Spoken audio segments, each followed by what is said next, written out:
Assalamualaikum warahmatullahi wabarakatuh. Perkenalkan, saya Fadila Nurjana dari Fakultas Keguruan dan Ilmu Pendidikan, Program Studi Pendidikan Matematika dengan nomor pokok mahasiswa 222-1511103. Di sini saya akan mencoba menjawab pertanyaan atau soal-soal ujian akhir semester mata kuliah Filsafat dan Sejarah Matematika. Nah, di sini dosen pengampunya yakni Pak Dedi Nurjamil, Dr. Andas MPD, memberikan 5 soal yang dimana 5 soal ini semuanya berkaitan tentang filsafat, khususnya filsafat pendidikan, dan lebih spesifiknya lagi yaitu filsafat pendidikan matematika.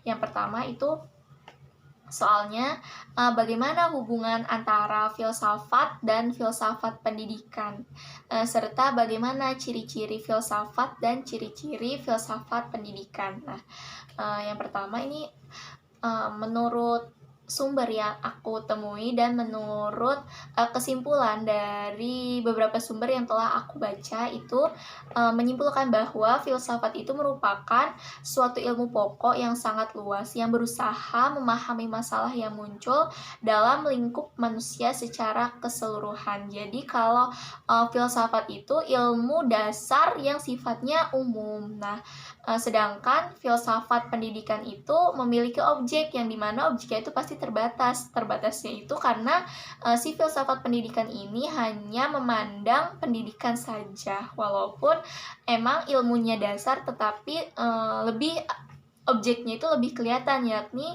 objeknya pendidikan. Nah, setelah itu sehingga filsafat memberikan sintesis kepada filsafat pendidikan yang khusus. Jadi si filsafat yang umum ini mendorong agar si filsafat pendidikan ini lebih mempersatukan dan mengkoordinasikannya. Nah, pastinya lapangan filsafat itu mungkin hampir sama dengan lapangan filsafat pendidikan, tetapi sudut pandangnya berlainan. Tadi maksudnya yang tadi ya, yang dimana filsafat umum itu gambaran umum, tidak ada spesifiknya, tetapi kalau filsafat pendidikan mah ada spesifiknya, yaitu nilai pendidikannya. Nah, setelah itu sehingga perlu adanya hubungan keharusan yang dimana berfilsafat berarti mencari nilai-nilai ideal yang lebih baik. Nah, jadi karena filsafat yang umum ini bisa mendorong si filsafat pendidikan, maka perlu adanya kolaborasi untuk mencari nilai-nilai ideal atau cita-cita yang lebih baik.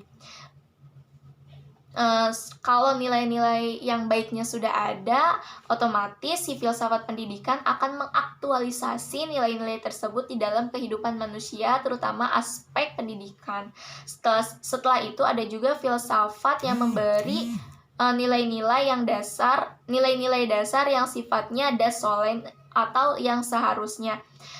Di sini maksudnya praktis pendidikan itu dapat mengimplementasikan nilai-nilai dasar tersebut serta memberikan masukan di realita kehidupan, sehingga keduanya memiliki hubungan timbal balik. Jadi kalau filsafat umumnya jadi lebih ke teori, sedangkan lebih ke teori yang dapat mendorong si filsafat pendidikan. Nah, filsafat pendidikan itu menyerap teori-teori yang dikemukakan oleh si filsafat umum untuk diaplikasikan dalam kehidupan sehari-hari. Nah, di sini juga ada ciri-ciri filsafat ya. Ciri-ciri filsafat yang pertama itu ada universal, menyeluruh. Seperti yang tadi dikatakan bahwa filsafat itu dasar tetapi sifatnya menyeluruh. Nah, yang kedua itu adanya radikal, mendasar. Nah, ini mendasar ya, radikal. Jadi pikirannya itu masih dasar dalam agar hasilnya fundamental dan esensial. Yang ketiga ada sistematis, metode berpikirnya itu runtut dan terurut gitu. Terus yang keempat itu ada deskriptif, menguraikannya secara teliti, dan ada kritis. Itu jadi ilmu yang didapat itu tidak hanya berarti ilmu ini bener nih ya, jadi langsung asal dipegang aja gitu si ilmunya, tetapi dengan kita berfilsafat kita menelaah lagi atau mengkaji lagi sesuai dengan ciri filsafat Yang selanjutnya itu analisis. Nah, selanjutnya itu ada ciri evaluatif yang dimana di sini tuh kayak memastikan, jadi apakah benar, apakah layak, apakah ini fungsinya untuk kebaikan manusia. Dan yang selanjutnya itu ada spekulatif yang dimana setelah melakukan pengkajian, melakukan observasi, melakukan penelitian. Nah, di sini tuh kita waktunya berpikir logis yang sifatnya penekanan, tidak hanya mengandalkan indera saja. Jadi perlu dihayati, perlu dirasakan dengan pikiran dan hati. Nah, selanjutnya ada ciri-ciri filsafat pendidikan. Ada dua ya. Yang pertama ada normatif atau preskriptif, dan yang kedua ada individualistik unik. Nah, yang pertama itu normatif atau preskriptif itu panduan dalam menemukan atau melakukan apa yang ideal, yaitu yang dicita-citakan atau apa yang seharusnya. Jadi kalau filsafat pendidikan mah langsung to the point untuk menemukan atau melakukan apa yang ideal nih untuk pendidikan di masa sekarang dan di masa yang akan datang. Nah, yang kedua itu ada individualistik unik yang dimana di sini lebih menekankan kepada orang-orangnya, filsufnya, yang dimana setiap orang itu memiliki pemikiran yang berbeda-beda, sehingga filsuf yang dikemukakannya juga pasti berbeda-beda, tapi diusahakan atau di dalam filsafat pendidikan ini tetap berada dalam satu jalur, yakni jalur pendidikan. Nah, mungkin itu ya untuk soal yang pertama. Dan untuk soal yang kedua itu soalnya itu jelaskan perbedaan antara filsafat matematika dengan filsafat pendidikan matematika. Nah, seperti yang kita ketahui dari namanya saja, matematika dan pendidikan matematika. Kalau matematika mah jadi kayak emang kita itu objeknya langsung ke matematika. Jadi kalau matematika mah jadi si ilmu tuh hanya untuk kita sendiri, untuk diimplementasikan, diaplikasikan oleh kita sendiri, dan mungkin berkolaborasi dengan orang lain. Beda halnya dengan pendidikan matematika, yang dimana kalau pendidikan matematika mah kan jika kita sudah dapat ilmu, kita harus bisa menyalurkan, kita harus bisa menyajikan, kita harus bisa menyampaikan kepada orang lain tentang ilmu yang kita dapat. Nah, jadi di sini juga sama, filsafat itu kan tadi ilmu dasar ya. Jadi kalau filsafat matematika itu ilmu yang berusaha memahami masalah-masalah yang berkaitan dengan matematika secara spesifik. Filsafat ini lebih mendominan tentang teori serta pengaplikasian dalam kehidupan sehari-hari. Nah, kalau filsafat pendidikan matematika mah itu jadi ilmu yang berusaha memahami masalah yang muncul saat pembelajaran matematika itu berlangsung. Filsafat pendidikan matematika itu mendominasi tentang bagaimana cara penyajian, bagaimana cara penyampaian, bagaimana cara mengajarkan matematika kepada orang lain tentang ilmu yang sudah kita ketahui.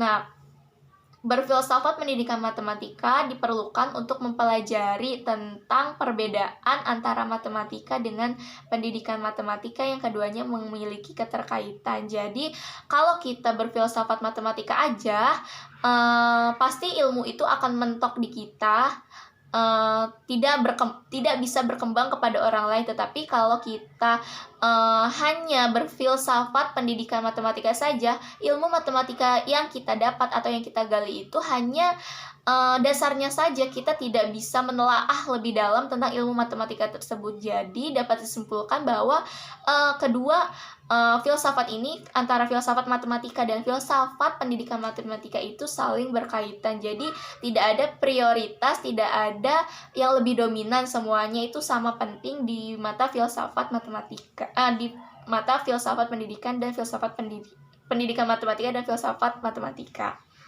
Nah, mungkin itu untuk pembahasan yang soal kedua ya, menurut saya. Terus yang ketiga itu pertanyaannya, apa tujuan dan fungsi filsafat pendidikan?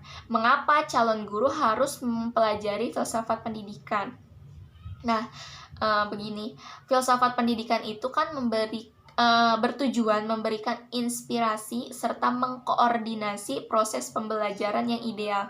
Jadi filsafat pendidikan itu lebih kayak bagaimana sih cara mengajar yang baik, cara mengajar yang benar agar si orang yang diajar sama kita itu paham apa yang kita ajarkan. Nah, sehingga fungsi filsafat pendidikan ini diantaranya dapat memberikan pengalaman dalam pendidikan, baik dalam si pengajar ataupun yang diajar, dan dapat juga mengkaji berbagai ilmu yang berhubungan dengan pendidikan, yang dimana pasti dalam proses belajar mengajar itu ada sesi diskusi antara pengajar dan yang diajar. Jadi saling berbagi ilmu nih saat kegiatan belajar mengajar. Nah, yang ketiga ada dapat mengetahui perkembangan pendidikan dan serta dapat mengetahui masalah-masalah yang terjadi saat pada pendidikan tersebut. Jadi kita dengan berfilsafat pendidikan, kita tahu nih perkembangan pendidikan itu udah sampai mana, udah berapa persen gitu di pengaplikasiannya di dalam kehidupan, dan masalah-masalah apa yang timbul saat kita tidak berfilsafat tentang pendidikan ini. Nah, mengapa calon guru harus mempelajari filsafat pendidikan? Karena seorang guru yang mempelajari filsafat pendidikan cenderung akan melakukan berbagai upaya nih untuk keberhasilan proses pembelajaran yang ia lakukan, dan juga akan memahami tujuan ia mendidik. Jadi si guru itu akan bersungguh-sungguh menyajikan materi apa yang disampaikannya, agar si siswa itu dapat mengerti apa yang diajarkannya, agar tujuan pendidikan itu dapat tercapai. Nah, mungkin itu dari pembahasan soal yang ketiga. Sekarang pembahasan soal yang keempat. Soalnya yaitu mengapa harus belajar filsafat matematika, dan jelaskan setiap aliran filsafat matematika. Yang pertama, mengapa harus belajar filsafat matematika? Kita sudah mengulas beberapa kali soal-soal sebelumnya. Filsafat matematika itu merupakan suatu ilmu yang berusaha memahami serta mengkaji masalah-masalah yang berkaitan dengan matematika, yang pastinya lebih rinci, lebih spesifik, dan lebih detail, sehingga dengan berfilsafat matematika kita mengetahui teori-teori yang berhubungan dengan matematika, serta kita itu dapat mengaplikasikannya dalam kehidupan manusia. Jadi tidak hanya semata-mata kita tahu, tapi kita dapat mengimplementasikan, dapat mengaplikasikan, sehingga dapat berguna nih di dalam kehidupan kita. Nah, jelaskan setiap aliran filsafat matematika. Nah, aliran filsafat matematika yang saya simpulkan itu ada 3. Yang pertama ada Platonisme matematika, yang kedua ada aliran absolutisme, dan ada aliran filibilisme. Platonisme matematika adalah pandangan metafisik tentang adanya benda abstrak matematika yang keberadaannya independen dari kita dan bahasa, pola pikir, dan praktik, sehingga kebenaran matematika itu ditemukan, bukan diciptakan.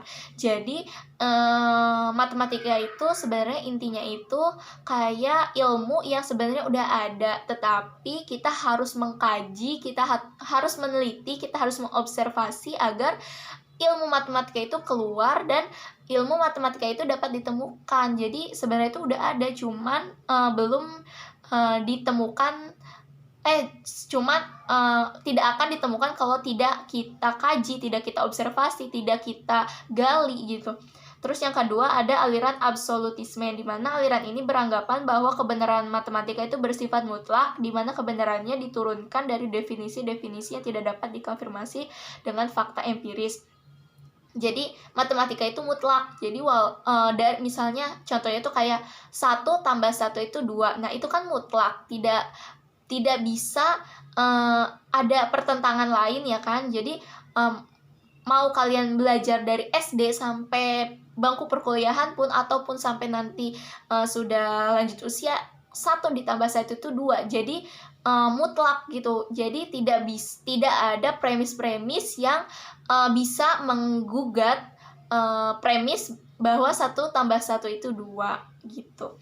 Terus misalnya ciri yang ketiga, aliran yang ketiga itu ada aliran filibilisme, yang dimana aliran ini menyatakan bahwa matematika itu muncul sebagai hasil dari pengamatan manusia terhadap fenomena-fenomena yang terjadi dalam kehidupan sehari-hari.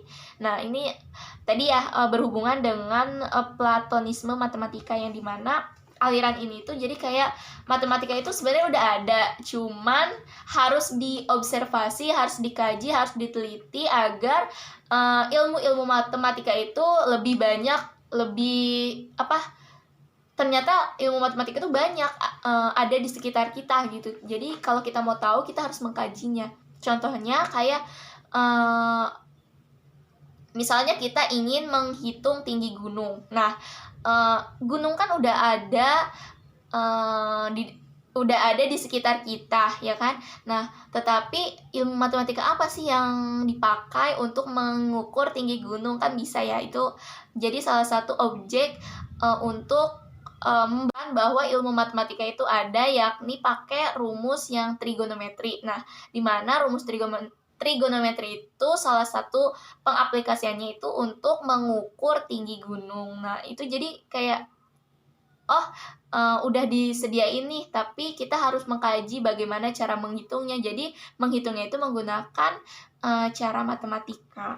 Nah, yang selanjutnya itu soalnya matematika dan filsafat.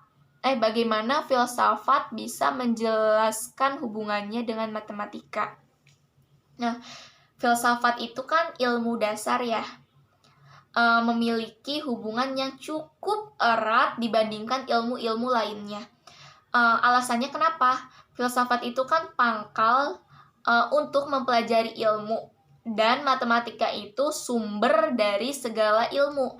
Jadi kalau filsafat dan matematika itu berarti pangkal dan sumber, berarti